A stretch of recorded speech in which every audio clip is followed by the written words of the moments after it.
and sit here. And you're going to account for that time that we are here. 5 years down the road, you ask yourself, why was I spending my time here? We want to see the difference. And each one of us here has a role to play to ensure that this actually works. We need your resources, we need your expertise, we need your presence, we need your support to make this work. And I would like to thank each and everyone again, but in a special way, to thank the UK government. We are here because of your support, the generous funding. So really, thank you so much. But we are calling upon each and everyone here today that please join hands, support the government of Kenya, support the Prime Cabinet Secretary, support Madam Roslyn Njogu and the entire team to make this work. Asanteni sana.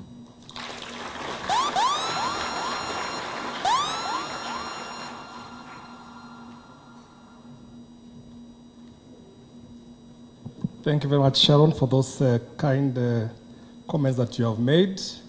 And once again, thank you so much for all the partnerships that you have created with us. We believe in the true independence of the UN as a government, but we may be wanting to appeal about your transfer to Nigeria, but we congratulate you for the great honor that you had. Parliament has been a big supporter and partner of the State Department for Diaspora Affairs. I really especially want to acknowledge the work of the Defense, International and Foreign Relations Committee of the National Assembly that is well represented here by Mheshimiwa Joshua Kandia. And I want to invite you please to come and make your remarks on behalf of your very great committee. Karibu.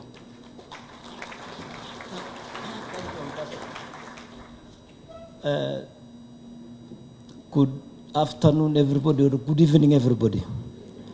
I think I am here on behalf of our committee, at the same time on behalf of our chairman, able chairman Nelson Koech. I have a small message from our chairman, and my work is very simple. It's only to relay the message to all of you. Honorable Cabinet Secretary for Foreign Affairs and Diaspora Affairs, Principal Secretary, State Department for Foreign Affairs, government officials, leaders of Kenyan Diaspora Committee, representatives of diplomatic missions and development partners, esteemed guests, ladies and gentlemen. It is with great honor and privilege that I stand here before you today on this historic occasion, the official launch of the Kenyan Diaspora Policy. This is a landmark moment, a reflection of our collective commitment to recognizing, engaging, and empowering our diaspora as key pillar of Kenya socio-economic and political development. Today, we celebrate the culmination of tireless efforts by the State Department for Diaspora Affairs, policymakers and stakeholders, both local and abroad. We acknowledge and appreciate the immense dedication that has gone into crafting a policy that not only acknowledges the significance of our diaspora, but also lays a solid foundation for their meaningful participation in a nation building. The Kenyan diaspora, spread across corners of the globe, is a source of immense pride for our nation. They are our good ambassadors, our economic pillars, and the pride between Kenya and the world. Their remittance, estimated to surpass 600 billion Kenya shillings annually, remain the highest source of foreign exchange earnings.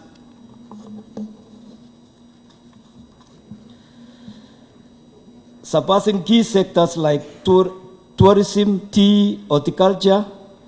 Beyond financial contributions, they bring home invaluable skills, global networks, technological expertise, and business linkages that have the potential to transform our economy.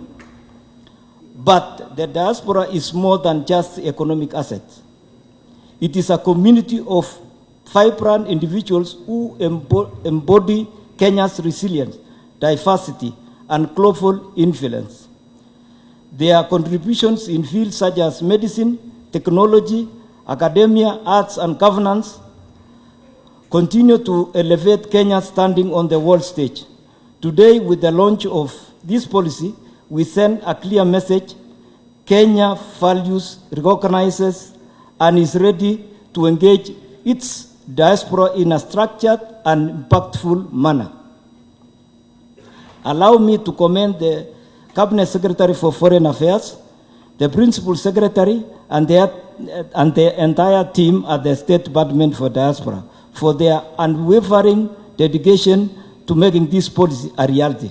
Since its establishment, this department has worked diligently to address the concerns of Kenyans abroad, streamline consular services, enhance investment opportunities, and strengthen diplomatic engagement that serve the interests of our diaspora.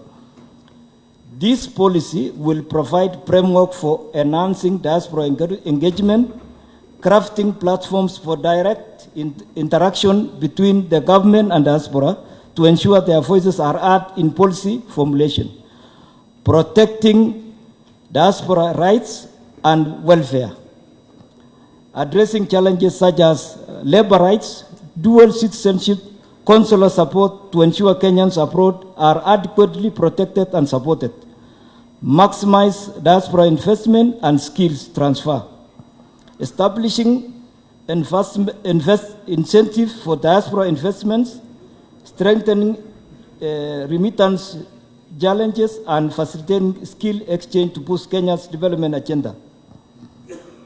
Your dedication, commitment, and vision are borne fruit today, and we as a nation celebrate your achievements. As the Foreign Relations Committee of the National Assembly, we are deeply invested in ensuring that Kenya's foreign policy aligns with the interests and aspirations of our people, both home and abroad. The launch of this policy is a direct affirmation of our constitutional mandate to oversee the formulation and implementation of foreign policy, which includes diaspora engagement. Our committee remains steadfast in advocating for legislation that strengthens diaspora rights. We will continue to push for laws and amendments that enhance the welfare, representation, and investment opportunities for our diaspora community. Number two, oversight of policy implementation. We shall work closely with the State Department of Diaspora to ensure that the policy translates into tangible programs and benefits for Kenyans abroad. Number three, strengthen bilateral relations for diaspora welfare. We will engage with diplomatic missions and foreign governments to ensure our diaspora enjoys protection, fair labor policies, and opportunities whenever they reside. Rest assured, this policy is not just a document, it is a commitment, and as a committee, we pledge to support its full implementation. Ladies and gentlemen, the success of this policy will require concerted effort from all of us, to our development partners, diplomatic missions, and private sector. We urge you to work closely with the government in implementing innovative programs that empower our diaspora. To our fellow parliamentarians, let us ensure that budgetary allocations and legislative support for this policy remain a priority. And to our esteemed diaspora, this is your moment. Let us seize it together for a better, more prosperous Kenya. May God bless the Republic of Kenya. May God bless our Kenyan diaspora. And in addition, I wanted to, maybe for the diasporans who are here at the moment, I was once a diaspora, and I managed to travel all over the world. I started from Russia, I went to Europe, I went to North America, and I went to South America. So I know what you are facing. And therefore, we will make sure as Parliament support the Ministry of Foreign Affairs, support our diasporans all over the world. Thank you very much.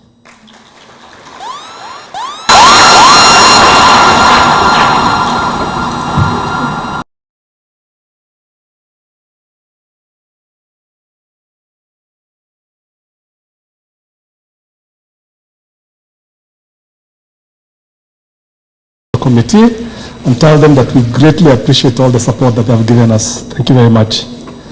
Now, before our last two speakers, we have to know what we're talking about. What's this diaspora policy all about?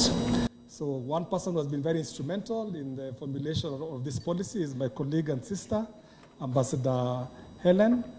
Please, Ambassador Helen Karibu, and then help take us through the policy. Asante.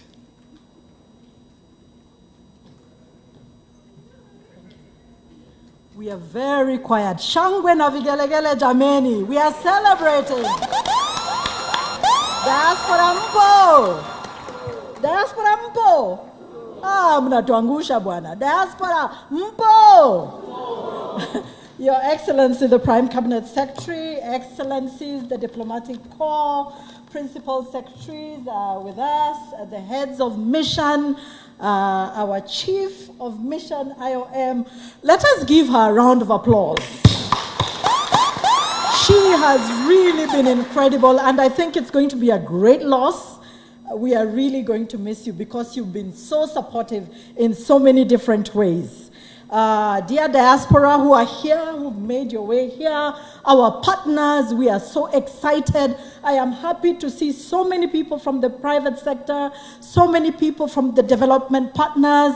I'm excited to see my senior Ambassador Olo, James Murrell, you know, friends from a long time ago who have assisted us in building this diaspora policy. We're excited to have you here, and we're excited to celebrate this moment with you. So thank you very much, ladies and gentlemen, colleagues. Thank you for availing yourselves. I would wish to thank my Principal Secretary, Madam Roslyn Jogu. We definitely have the very best of the very best. Makofi tafadhali. Allow me to say we have received invaluable support from the Office of the Prime Cabinet Secretary, but our Principal Secretary has been very supportive. Even when things did not look like they were going to work, we were very excited because she said it's going to work. She's a woman of faith. And every time things were looking like, the lorry is about to turn over, she would just say it's going to work. You know, and we are excited it has worked. We are happy. And this is, we were able to come up with a forward-looking document. It is a comprehensive review. It is not just for the now, but we are hopeful. We are going to use it in the near future. It is a document we will use in the next 5 to 10 years. And so because of this reason, there were many people who worked on this document. Allow me to ask them to stand. Our very good supporter, Mr. Mwaura, is not here, the head of planning, but I wish to acknowledge the invaluable support he gave. Colleagues who assisted, tafadhali msimame tu muonekane. Why are you afraid? Please stand up. You'll be clapped for. I don't know why people are fearing. Yes, here they are. And some are on this side. Thank you very much, colleagues, for having assisted us walk this journey. Mr. Maundu at the back there, thank you very much. Somebody may ask, so what is so different about this document from the previous documents? Our underpinning value is the welfare and rights of the diaspora. That is the very base of what it is that we are doing. Previously, we spoke about the diaspora and we say we are harnessing the expertise of the diaspora. We are harnessing the remittances. We want to increase remittances. We were taking. But this is our time now to start giving. So our outlook is different. We are giving back to the diaspora. And we hope when they see we have given, ata yo remittances zikuje juu sasa. Let them increase. Because we are working hard at giving, you know. We've already been told that the mobile consular services are fantastic. Yes, they are fantastic, but we have also noticed a very correlation between giving good service and the remittances going up. This has been a participatory process.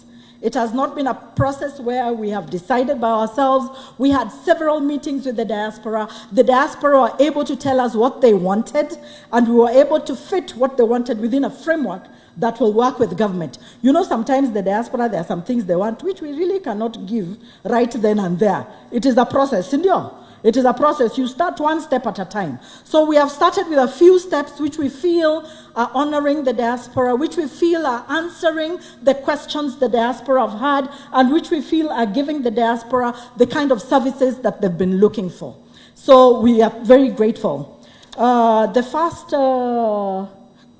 slide, I was saying all this to let the slides come. Unfortunately, I don't have a screen in front of me to know whether the slides have come. But let me just proceed on. We have, I think we are back a little bit, the 9-point mandate. For those of you who don't know what our 9-point mandate, part of it is here. We champion the protection and rights and promote the welfare and interests of our diaspora abroad. We promote continuous dialogue with Kenyans. We support Kenyans in the diaspora in harnessing more opportunities for employment and enterprise development. In liaison with other stakeholders, we promote the participation of Kenya's diaspora in democratic processes.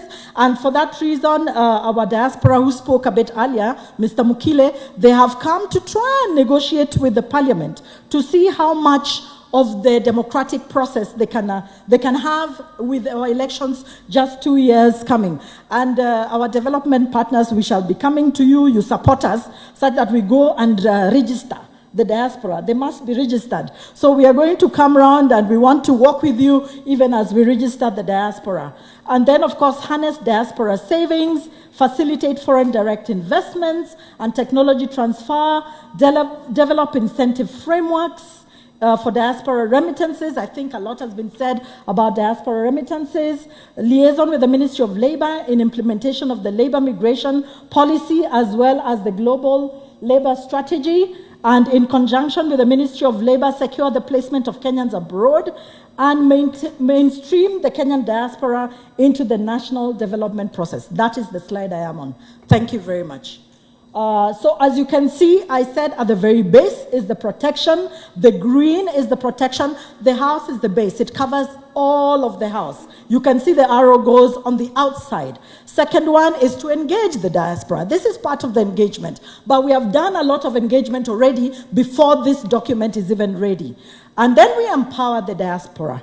If they want to invest, if they want to save, we're empowering them. If they want to remit money, we are looking at ways and means. We are negotiating to have the cost of remittances come down and prosper the diaspora. Last but not least, the diaspora, of course, we want them to prosper. Next slide, please. As part of our introduction, we still want to say that we have about 4 million diaspora who have historically moved into different parts of the world. They've been looking for training, education opportunities, job opportunities, political reasons. Initially, when we got our independence, for those of you who don't know, there was a critical mass of people who left post-independence because of political reasons. But the beauty is now they are still Kenyans again because we have dual citizenship. Diaspora, how do we define our diaspora? They are persons of Kenyan origin, foreign citizens of Kenyan origin and descent. They are non-resident Kenyans, Kenyans holding a Kenyan passport and or having dual citizenship and residing outside the country. There is a slide that might not be, I am not sure where we are with these slides because that is, next please.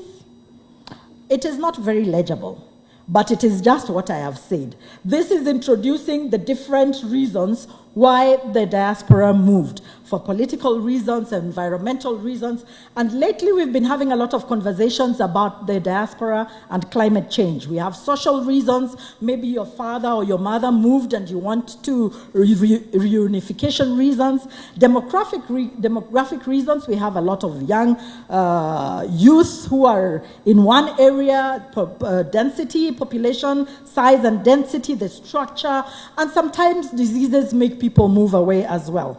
And of course, the number one is economic reasons, employment, producer prices, consumer prices, that make us move as we move. There are some micro reasons why people move, such as sex, age, wealth, education, marital status, religion, ethnicity, language preferences. They make them have a decision to move and to be able to either stay. You know, these days we have two things. There's migration and there's mobility. Wale wako mobile, the mobile ones, they go for 3 years. like our dear Chief of Mission. She has been here for 5 years, and now she's mobiling to Nigeria. So there are those ones who mobile, they go under labor mobility, they go for 3 years, they come back home. Some of them are very adventurous, they skip 3 years in different countries, they get tired, they want to come back and eat ugali, they come back and eat ugali. And I hope towards the end of the evening you're going to stay and have ugali with us, especially the diaspora who have missed ugali. Next slide, please. What are the frameworks which underpinned our coming up with this policy document? We have the Global Compact on Migration. This is a UN document. The East African Community Vision 2050, which talks extensively about the diaspora. I will have you know that the State Department of Diaspora Affairs of Kenya is very excited to take a leading role in the development of the East African diaspora policy. Makofi tafadhali. Yeah? We are also underpinned by the bottom-up economic transformation agenda, the Kenya Citizen Immigration Act of 2015, Public-Private Partnership Act of 2021, the Constitution of Kenya, national regulatory frameworks such as the Kenya Foreign Policy, Foreign Service Act, of course, United Nations 2030 Agenda for Sustainable Development. When we talk about the cost of remittances, that is SDG number 10. So we pull some of the items that are relevant to us. Of course, Kenya Vision 2030 and the African Agenda of 2063. What is the strategic positioning? How does Kenya see its diaspora? We recognize the diaspora as a critical constituency in achieving the country's social economic transformation. But they're the people we must protect.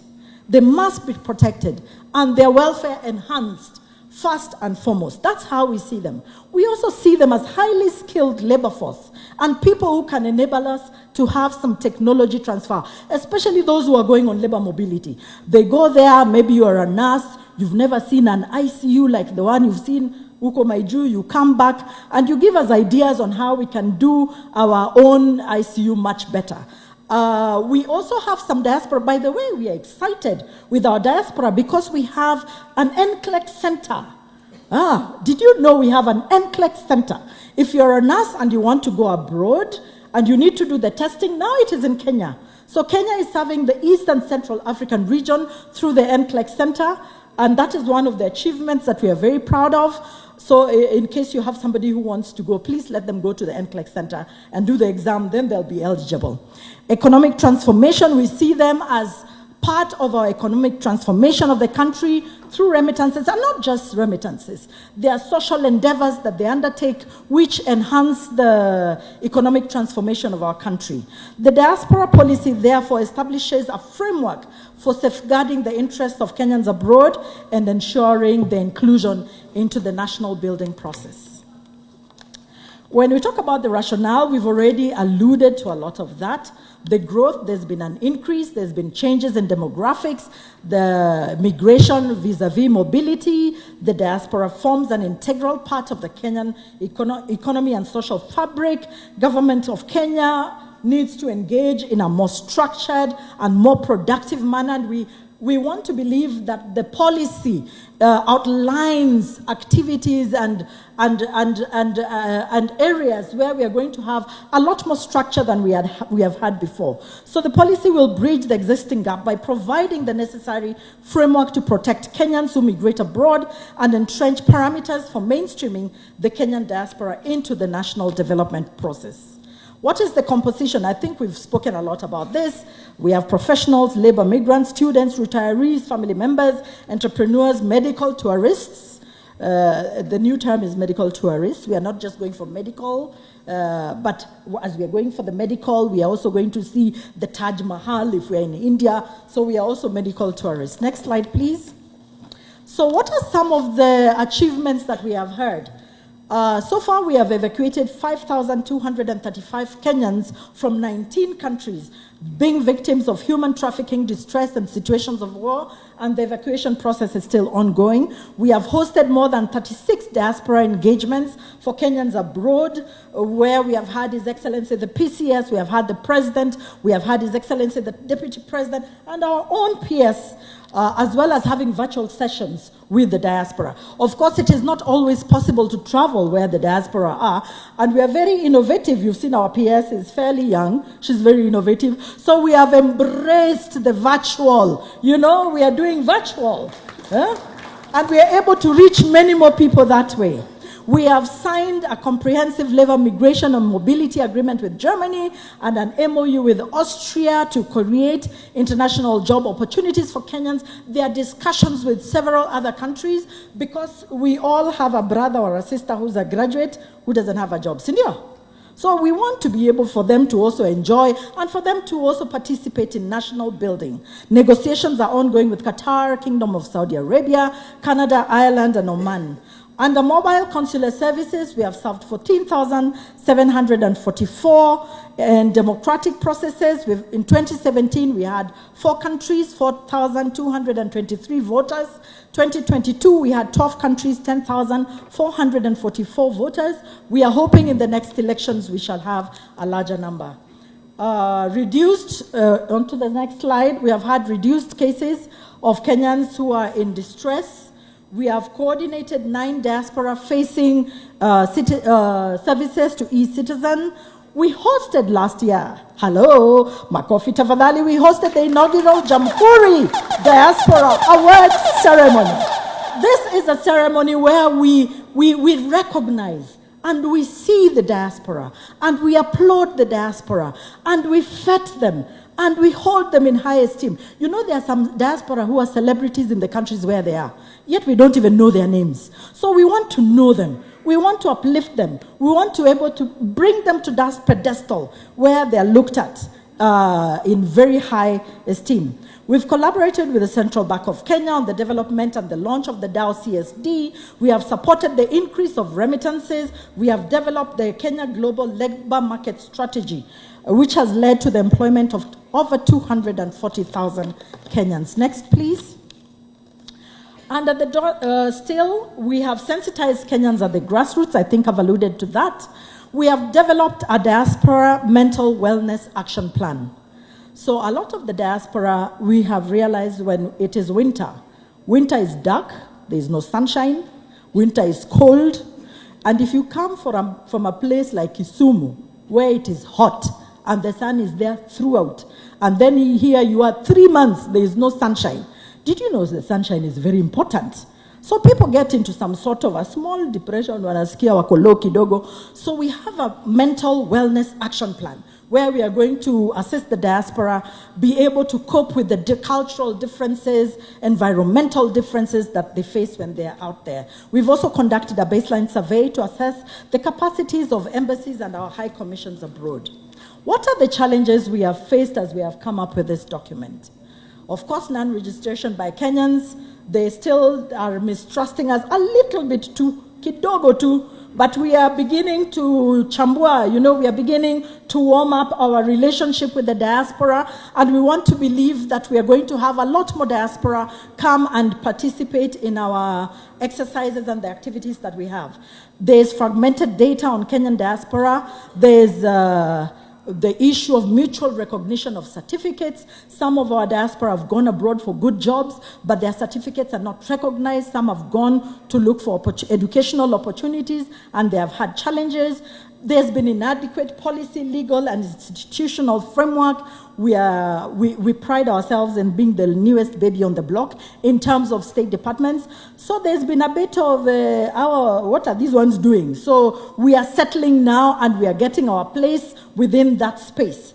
And of course, there is increased, the more the number that go out, the more the challenges we have in terms of mental wellness, in terms of distress cases, in terms of homeless and jobless who need to be repatriated.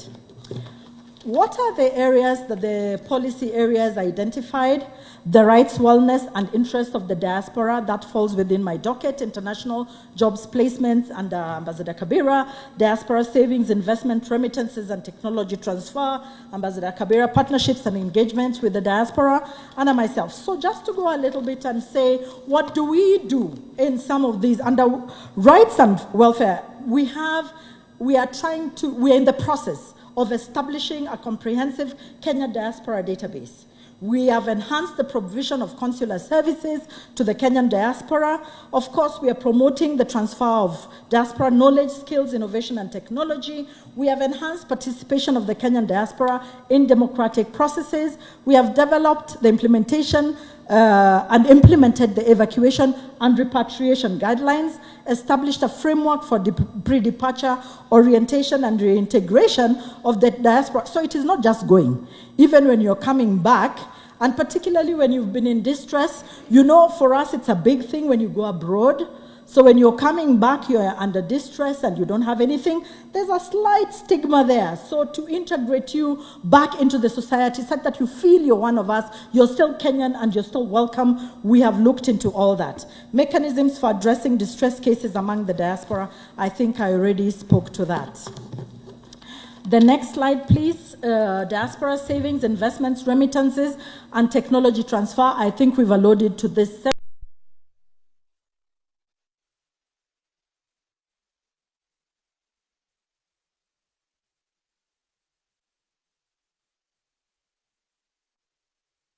Hope to see it very soon coming to realization. Of course, having SACCOs such that they're able to invest through SACCOs, leverage the diaspora to promote Kenya as an investment destination.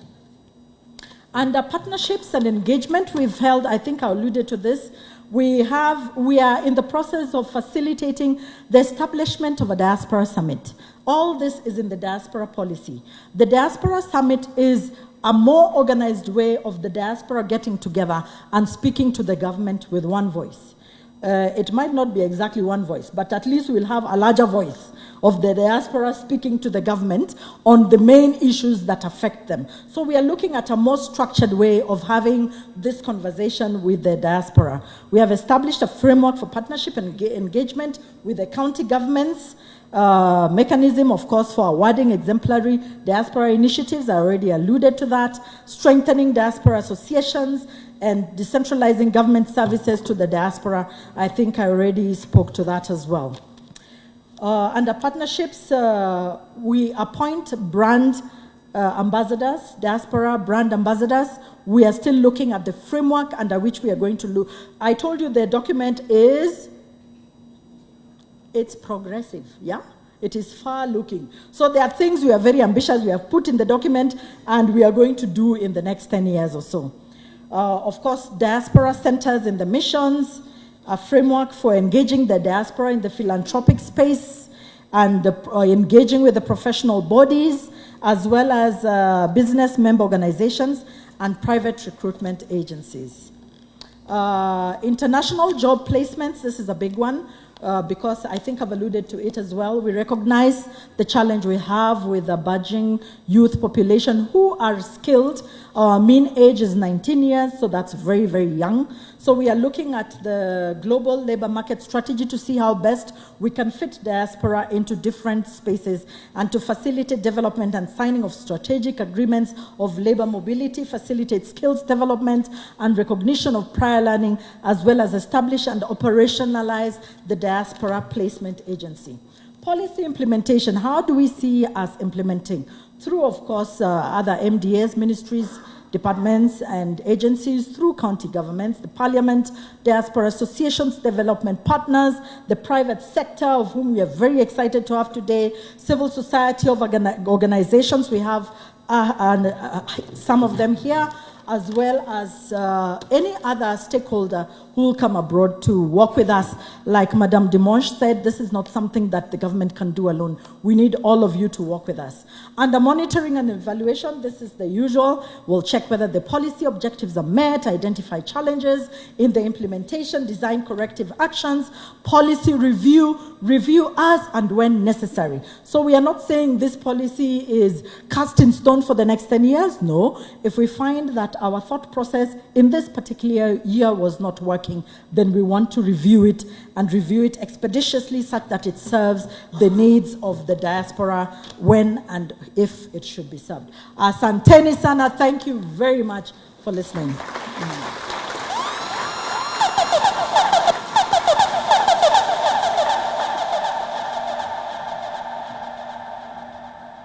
Thank you so much, my sister. I think she deserves another bigger.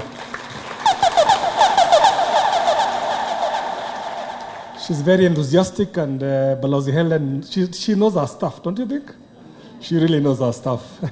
Thank you very much, Balozi Helen. Now we've walked this journey together with the private sector. I want to invite a gentleman who has been a diasporian for many years, but now has come back home to grow business and to do many other things. So please, Bwana James Moreu, if you could just come. And tuambie kwa ufupi.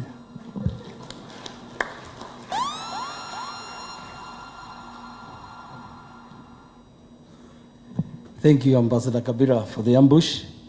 But yes, I am a returnee from Australia, and Cabinet Secretary PCS is an old friend of mine.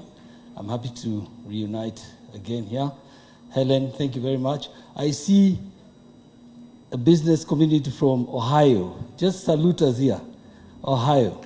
They're here, and I'm saying this because I met them when I did my last trip to the US. Ladies and gentlemen, I think a lot has been said, and Helen, well done. A great job. PS and PCS, great job. As an ex-diasporian, I can see a lot of what we used to clamor for is actually about to be achieved. But they say when the music changes, so must the dance. And so to those that much has been given, much shall be expected. To the diasporians, we've been given a lot. And I think it's up to us now to take advantage of this document, turn it around, make it alive. Kenya is where you make money. Here is where you create wealth. Out there you make money. Here you create wealth. And as a businessman, I know that from experience. I went out there, I did a lot of running around. Kabira was in the same station, Australia. Actually, I'll tell you a little story. When I was in Australia, we didn't have a commercial attaché. So nikajituma kazi. I was the de facto commercial attaché of Ambassador Leah Tum, and I used to do all the commercial work for the embassy pro bono. And so I am passionate about the work that we're doing. There's so many diasporians who are out here. And I'll tell you, whereas we may have so many problems out here in this country, therein also lies opportunities. And I want to urge the diasporians to look at this. When here there is a housing problem, you know you can get some money there, come and build houses here, we'll occupy them, and you make some money, isn't it? So I think let's not all be gloom and dark. Let's look at what is it that we can do as diasporians to serve motherland. This is our country. We don't have another country. We must all look at it and appreciate whatever we have. From the private sector, I see a great opportunity. And I have a great fortune to serve both as private sector and public sector. I'm the chair of the Micro and Small Enterprise Authority, which looks after the small businesses. And I also serve as the chair of the Economic Diplomacy Committee of the Kenya Private Sector. In all this, we're looking after business community, bringing out networks. Like here tonight, there is good enough networks. And I urge all of us, before you leave this great meeting here, at least create 5 new contacts that you can call yourself a diasporian friend or a diasporian networker, so that we are all together building one great insurmountable country, Kenya. Thank you very much, Ambassador Kabir. Thank you, PCS.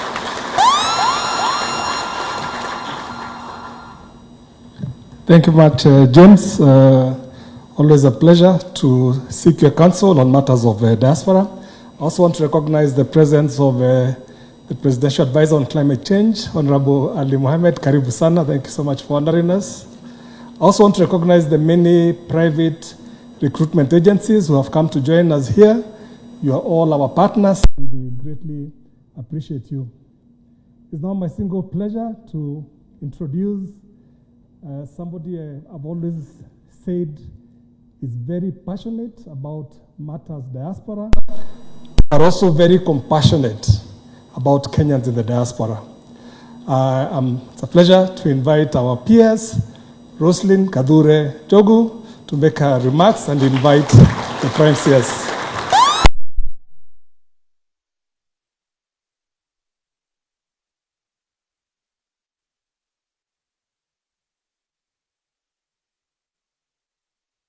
colleagues, excellencies, ambassadors. It's such a full room. It's very exciting to see everybody here. Let me start by saying, I'm going to say very few things.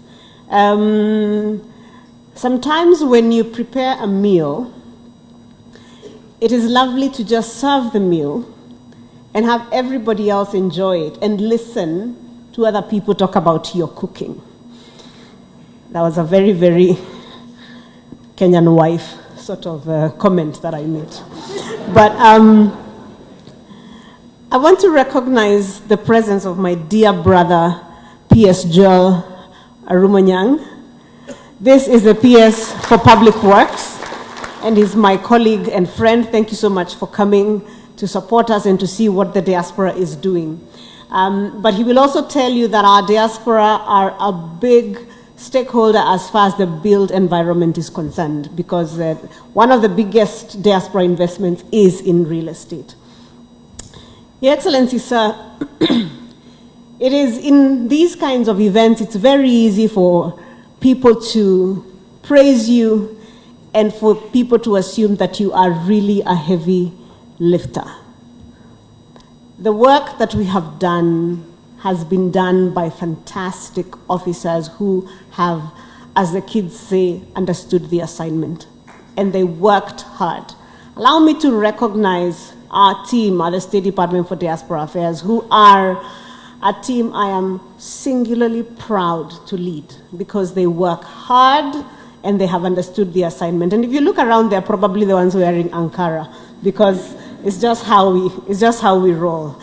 I'm also told that's a very old way of saying things. So thank you so much. Well done, colleagues. Allow me to recognize in a really special way members of our diaspora. If you are home for a little bit and you're a member of the Kenyan diaspora, please stand. Please stand for us to recognize you.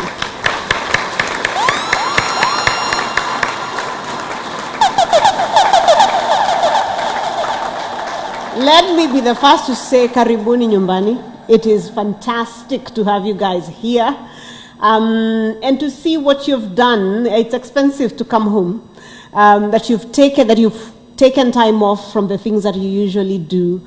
We recognize you, we appreciate you, we see you, and this policy and the work that we do here is for you. But I also want you to look around, diasporians, and see all of the people at home. I can see some of you are still seated, and I recognize diaspora faces who are seated. I can see you. I know you. Please, I know you.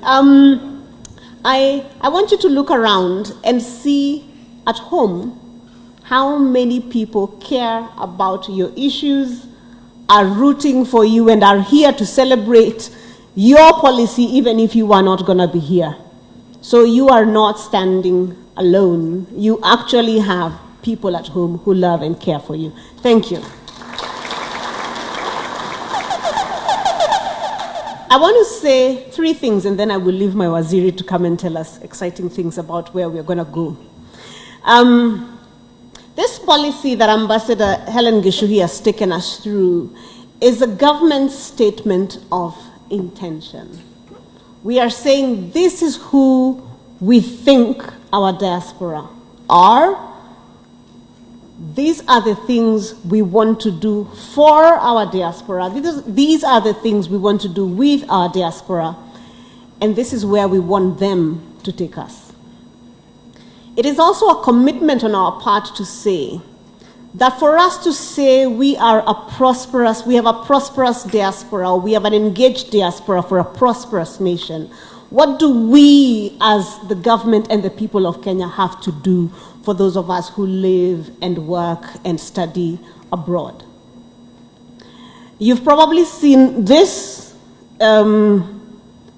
house, we call it the Diaspora House, in a lot of our things, because it really is the unifying framework for how we work. We truly do believe that it starts with protecting the welfare and rights of Kenyans. So we protect, we engage, we empower, we prosper, always in that order. So this policy unpacks how do we intend to do that? What are the ways in which we are going to protect Kenyans now and over the next 20, 30, 40 years? In what ways are we going to engage them? In what ways are we going to empower our Kenyans in the diaspora, and in what ways are we going to ensure they prosper? It talks about the challenges that we currently have, but also looks into where the opportunities are. We've noticed, and we have started to put together some interventions, Your Excellency, around the fact that Kenyans in the diaspora now are increasingly becoming and running for political office. And I don't just mean President Obama, I mean many, many others. And that is a new area of engagement for us. And what are we going to do then with these people as they go into these spaces?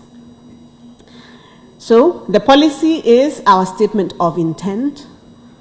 The policy is also the document that we say hold us accountable against. But in many ways, the policy is also the story that we tell ourselves of who we are. We are saying as a government and as a people, this is who we are because this is who our diaspora are. And this is how we are going to behave. This is how we are going to respond to. This is how we are going to deal with our people because this is who we are. When you read the document, you will find beyond the many consultative processes that Ambassador Helen spoke about, you will find, if you are the High Commissioner of Ghana to Kenya, you will find elements that you find familiar. If you are the Irish ambassador to Kenya, there are elements that you're going to find familiar. If you are, yes, and I know Stephen Jackson is going to particularly be excited about that, particularly because your Minister for Diaspora is currently in Kenya. Yes. What do I mean? If you are the High Commissioner of India to Kenya, you're going to find elements that you find familiar. Why? We are a learning department. We have looked around and said, there are others who might have gone before us that have done some things right. If you are, my dear friend, the ambassador from the Philippines, I know you are going to find certain elements that are familiar because we've learned from what others have gone ahead of us and done. But we also know that every country has its own diaspora story because every migration journey is completely different. So, diasporians, we have put out our intention. We invite you to engage with this document again and again. We invite you to tell us where to go from here. I will tell you one of the places that we are going from here, apart from eating ugali, as Ambassador Helen said, one of the places that we are going from here is, now that we have a policy, is to move forward to a diaspora bill. Because this document sets up the framework for us now to create a law that puts together all the protections and administrative processes for our diaspora, including giving energy and impetus to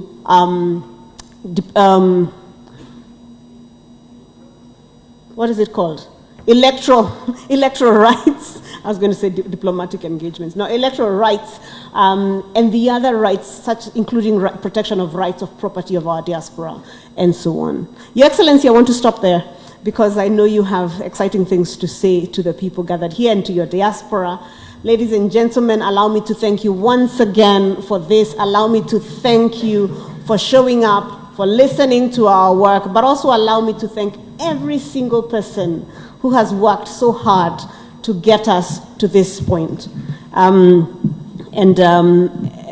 including our various partners, such as my sister Demange, and particularly Ambassador Olo, who holds a very special place in my heart. Asanteni sana. Thank you very much. And now, I almost forgot my most important job. And now, If you kindly be upstanding as we invite my boss, Waziri Mkuu, the Prime Cabinet Secretary, to address us.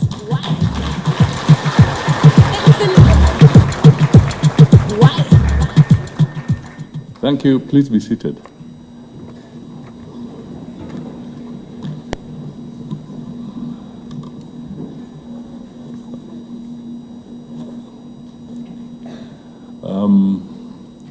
Let me deal with some protocols. The chairperson of the Defense, Intelligence and Foreign Relations Committee, represented by the Honorable Kandie, the Honorable Joshua Kandie. He's a diasporan. I asked him why he didn't speak German. He chose to use it on another occasion. Madam Roslyn Jogu, Principal Secretary, State Department for Diaspora Affairs. Principal Secretary is present here, and senior government officials. Steve Jackson, Madam Sharon Demange, Your Excellencies, ambassadors, High Commissioners and members of the Diplomatic Corps present, private sector members, distinguished guests, and most of all, our diaspora. Hamjambo. Muko salama. Kabisa. Muko gangari.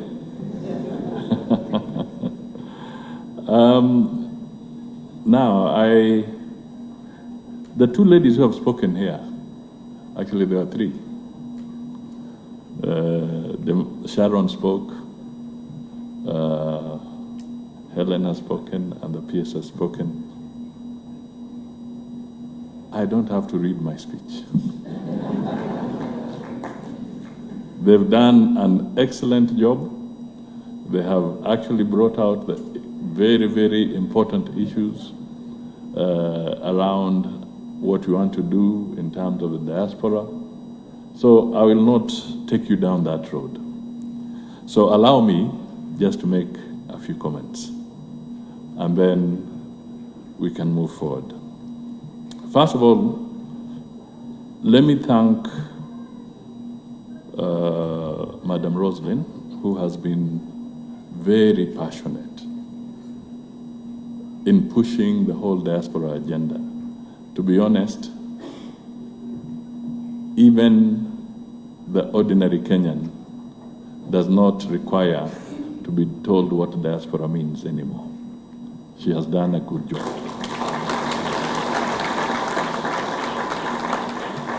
And when we were launching our broader foreign policy, which is now a sessional paper, and the public participation process has also been launched by Parliament, we had said that one of the things we want to do is to make sure that Kenya's foreign and diaspora policy is not foreign to Kenyans. We want it to be owned by the people of Kenya. So I want to tell you that I'm a very proud Cabinet Secretary, that the whole element of demystifying issues around the diaspora have been done very well. Pongezi. To you and your entire team. I also want to thank Parliament, and I'm doing so because we are going to need them, especially at the next phase. When it comes to legislation, it's absolutely essential that Parliament works with you.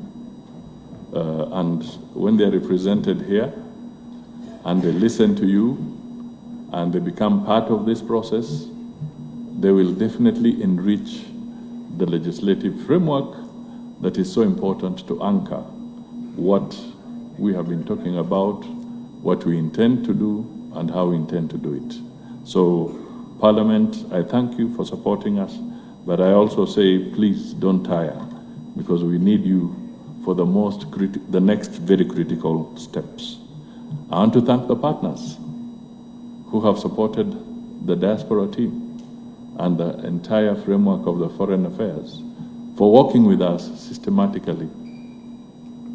Not just verbally, but some of you have supported us in some of the workshops, in some of the research that has gone into producing the document that is in front of you. And I want to say asante sana for giving us that support. And definitely, this is a moving target, so we will need your support constantly as we go forward. To the diaspora, the truth is you cannot be ignored anymore. At all. In 2022, your remittances were about $4 billion US dollars. By the end of 2024, the remittances had hit 4.95 billion, basically 5 billion US dollars of remittances from the diaspora. You have surpassed our earnings from tea, from coffee, from tourism. There you are. I can give more and more. But what you're able to bring back to this country has definitely had a stabilizing effect. Kenya today is boasting of about 4.5 months cover of foreign reserves. That, I think, is close to about 10 billion US dollars in reserves. So, your contribution is now very, very important in making sure that we have a stable financial system. And I can tell you, if you're an investor, that is one thing you look for. How stable is their financial system? So you as the diaspora are making a very, very significant contribution in stabilizing our economic situation.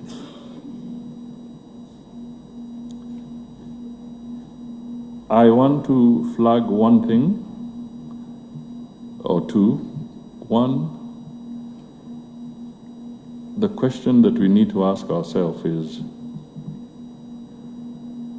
is diplomacy a straight line anymore? I think in the last few months, we have now all learned that things can change so rapidly.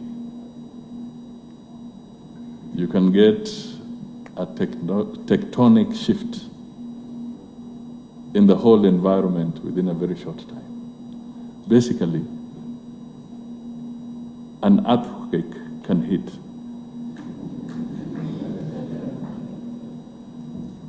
And it can alter a lot of things. We are now seeing that this kind of shift within the geopolitical arena has caused a lot of disruption. We are going to, all governments, both developed and middle income and developing governments, all have to look at their whole issues afresh. The health sector in Kenya and globally, especially for the global south, has just received a major shock. A serious one. We have our brothers and sisters in Kenya, for instance, who require ARV, medicine, and so forth. The government of Kenya would support to the tune of 60%, and we are relying on our partners to the tune of 40%. That's the Kenyan ratio, roughly, give or take a few percentage points. In some of the other countries,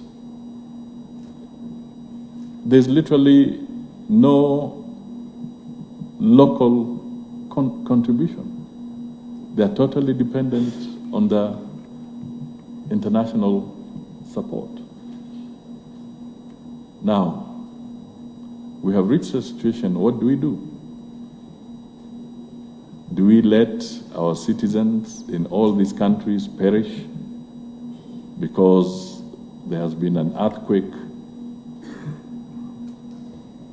in the overall scenario? Or do we wake up to some realities and start re-engineering ourselves? Obviously, we will have to, because we have to save lives. Our constitution demands that every Kenyan must be entitled to health care, hence the word universal health care as we are pushing it. So some shocks are coming in. And it's within this framework that we shall need the innovation, the prowess of the diaspora to also help us deal with this challenge now that it's beginning to hit directly and hitting very hard. Within the Kenyan context, I can only say that we now must graduate from complaining about the universal health care to actually now saying, let us identify the specifics that ought to be corrected so that this universal health care can work. This should now be the debate. Because we have all seen it, that it is no longer, nobody is going to underwrite the health care of the people of Kenya. It has to be underwritten by Kenyans themselves.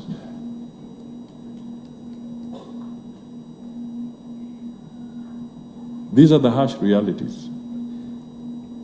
And in so many other sectors, because, as I said, the earthquake has taken place.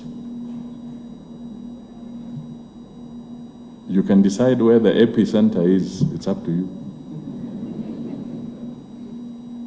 But the vibrations, the tremors are beginning to be felt far and wide. And they're going to be felt up to the smallest earning citizen in all our countries. So, what do we do? How does the diaspora work with us? How do we work with the diaspora so that we can fill in some of these challenges? The other thing is, as we go forward, we may start having to focus. Are we sure that the remittances will always be on an upward trajectory?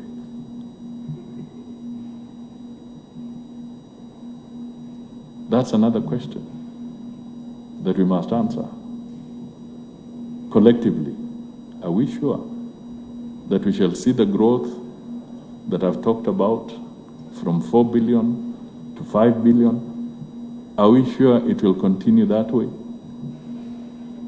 Or are we also now in a situation where we must now open our eyes to the fact that this very earthquake that I'm talking about could also affect the ability of our diaspora to be as supportive as they would want to be? Sometimes they want to, but maybe circumstances are going to have an impact and that could call for policy shifts. Maybe the current generation of the diaspora still has strong linkage with their respective countries. What happens 5 generations from now? Will there be similar attachment in this changing global world with the diaspora, with their base? Or are we also going to see some adjustments? These are critical questions that I wanted to put before you because you are men and women of intellect,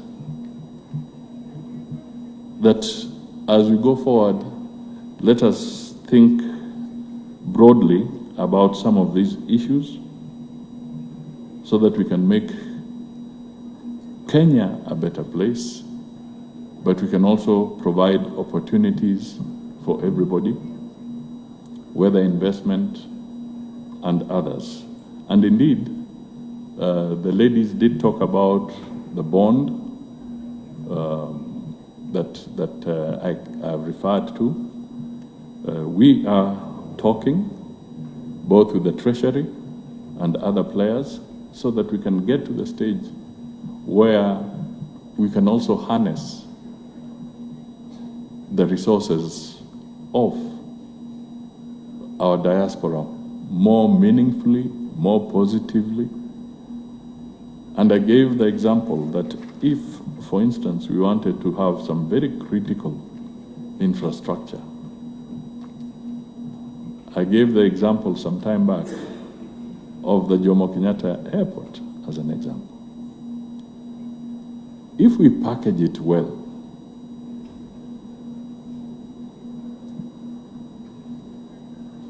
and we have a prospectus that makes a lot of sense, I can tell you the diaspora can fund and finance a new airport.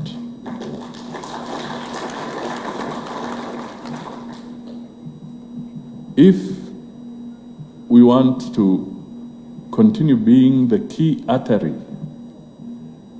into the corridor, that is the 300 million people plus population of the East African community, we can work out and the diaspora can do a proper dual carriageway, some sections tolled so that there's a return, and we can have a dual carriageway all the way to the Uganda border in Malaba and be able to open up the economies of that region and give more impetus to our growth. So there's a lot of potential. And that is why I told Rosalind that even if I've come from my safari, I think I will still come so that we can have this conversation. Because we have been having a lot of conversations in our society that seem to take away the fundamental issues that we need to talk to, and we sometimes get immersed in trivialities. So today, let this be a moment when we can look at very solid issues and reflect on them and see what we can do together, working with the diaspora. I would like you to have well-organized special purpose vehicles set up by the diaspora. Well-organized special purpose vehicles. If we are talking of PPPs, public-private partnerships, it would be so good if within the diaspora framework there are special purpose vehicles that can have a significant impact and partnership in some of these programs, so that our effort is not just scattered in little drops, but we can have our effort collated and put in very, very significant blocks that can alter the policy levels and the thinking that we have in different investment programs. Why should we, in the Ministry of Trade or in the Ministry of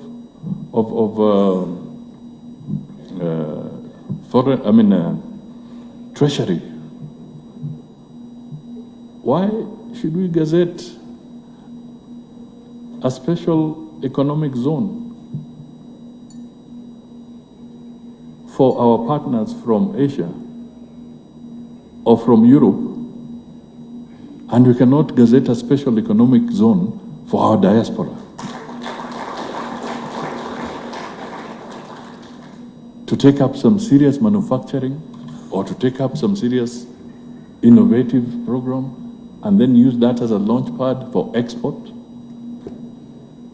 All these things can be done. It's only a question of us really pulling together. So I thought that I should veer away from my written remarks and talk to you from the heart.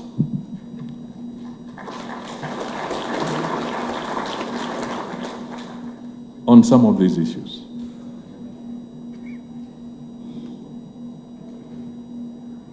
It could be politics.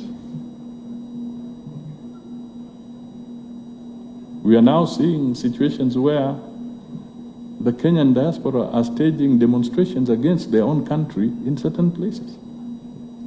Rightly or wrongly so, but it's their right. But we are seeing this.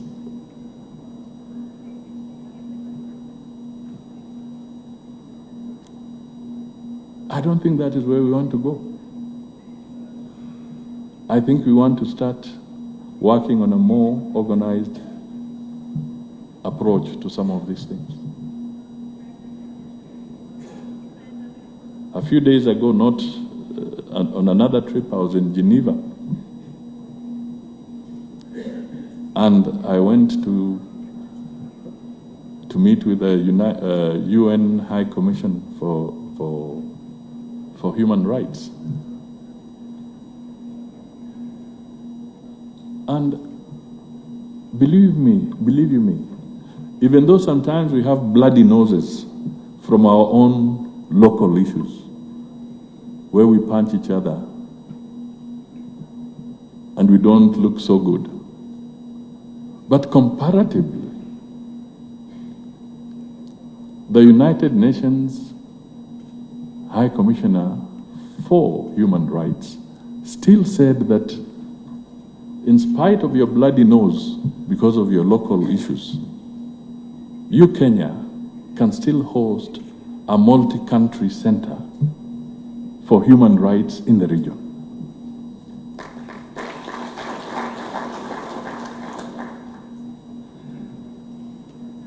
Why do I bring this out?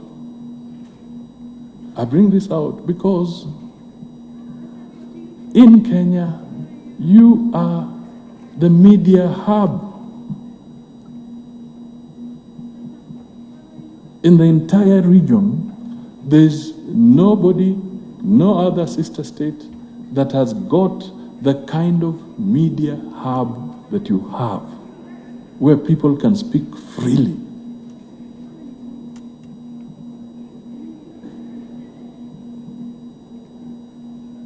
Take it seriously. Don't just throw it away. It's the reality. You in Kenya, as we speak to these things, in spite of the bloody noses we have locally because of punching each other, tell me another government in the region that faces the kind of litigation that the Kenya government faces in our judicial environment, and the same government loses several cases.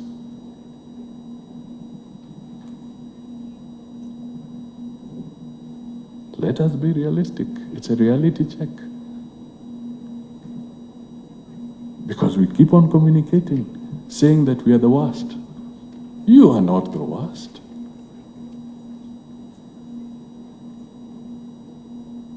Even when some of our friends want to demonstrate, they don't demonstrate in their capitals, they come and demonstrate in Nairobi.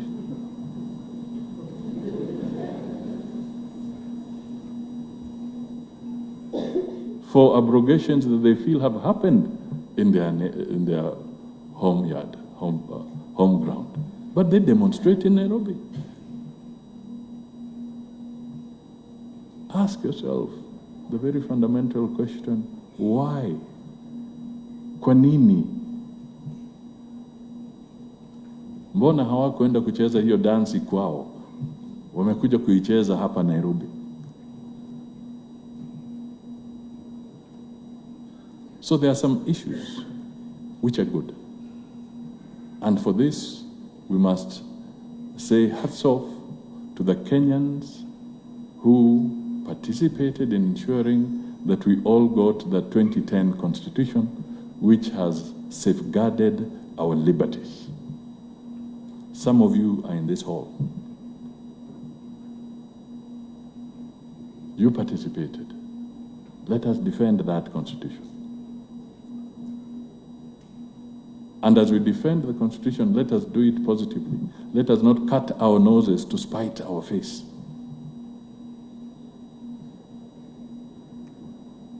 Let us work together, and there's so much potential. And ladies and gentlemen of the diaspora, I am here to tell you, you have a partner.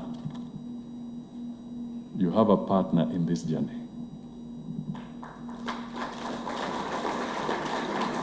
We at the Ministry of Foreign Affairs are going to work with you, so that the very clear and noble objectives of our Kenyans in different parts of the country will be recognized. When I went to Australia, I went to Brisbane. And I met some of the good Kenyans there. And as we were walking into the lift, into the Prince Charles Hospital in Brisbane, the lift door has a huge mural. And then, for a moment, a life-size mural. The person who was ushering me in is the one who was on the lift. His mural was on the lift. His image was on the lift. This is a Kenyan of high intellect working in that hospital. A researcher who had come from Kilifi, a malaria program and all this, Kemri. And now he's in Australia, and they're at the verge working with his counterparts in Australia. And I really wish it happens. They are on the verge of making a major breakthrough in the medical field, which, if it goes through, could easily put them on the list of those who could vie or who could be in competition for a Nobel Peace Prize in that area. We cross our fingers. I went to West Virginia in the US, and there are Kenyan doctors working in a consortium with a few of the partners from Zimbabwe, where my sister stands out for. And they have actually taken over a pharmaceutical plant. And they are now beginning to manufacture medicine, and more so medicine that will help us deal with sickle cell anemia. And you know very well, in malaria-prone areas, sickle cell anemia becomes quite prevalent. But the cost can be prohibitive. And for the younger children, it can become very difficult if it is always in capsules. So they are also finding a way of converting this into medicine that can be palatable for even the infant.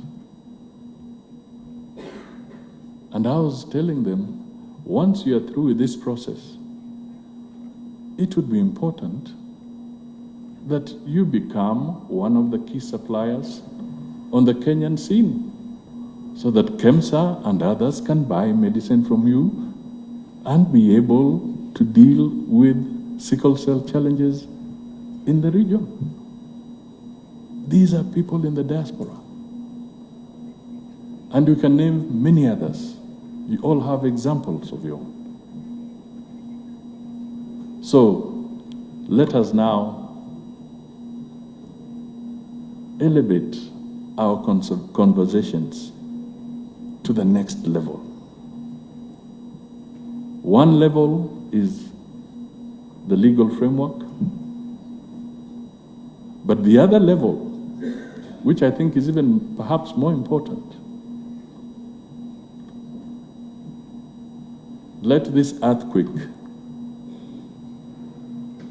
remind us that we can no longer waste time looking for the smaller things in our villages.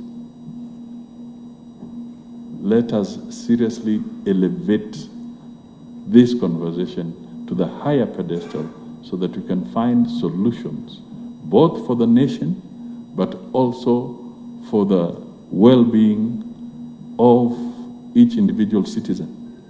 Because a prosperous individual citizen contributes to a prosperous nation. So we now must galvanize our efforts in that direction. So I think I've said enough. And I can assure you, if I had read the speech, I would not have felt so relieved.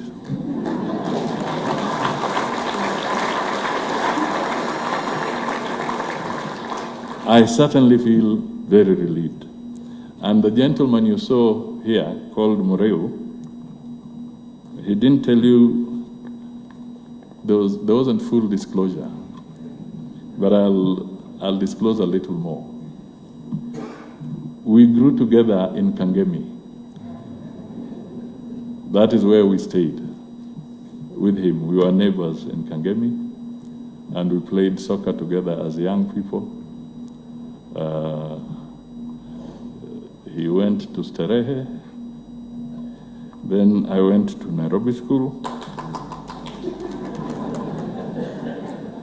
I ended up playing rugby, and I found myself in politics. I think he was wiser.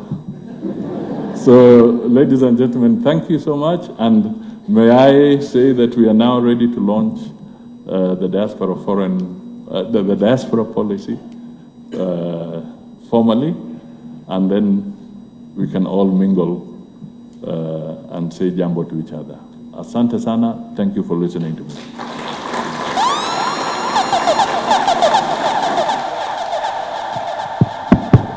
Thank you so much, Your Excellency, for that pot of wisdom. I will not attempt to summarize what you have told us, but you have given us a message. You have thrown a challenge at us. Whether it's economic, social, political, diaspora, we are all going to be the messengers to carry the message. It is a message from the heart, as His Excellency has said. So let's go out there, carry the message, whether you are a diaspora, whether you are a Kenyan, whether you are a global citizen. Those were deep words, and thank you so much, Your Excellency, for that. I now want to invite you to go back.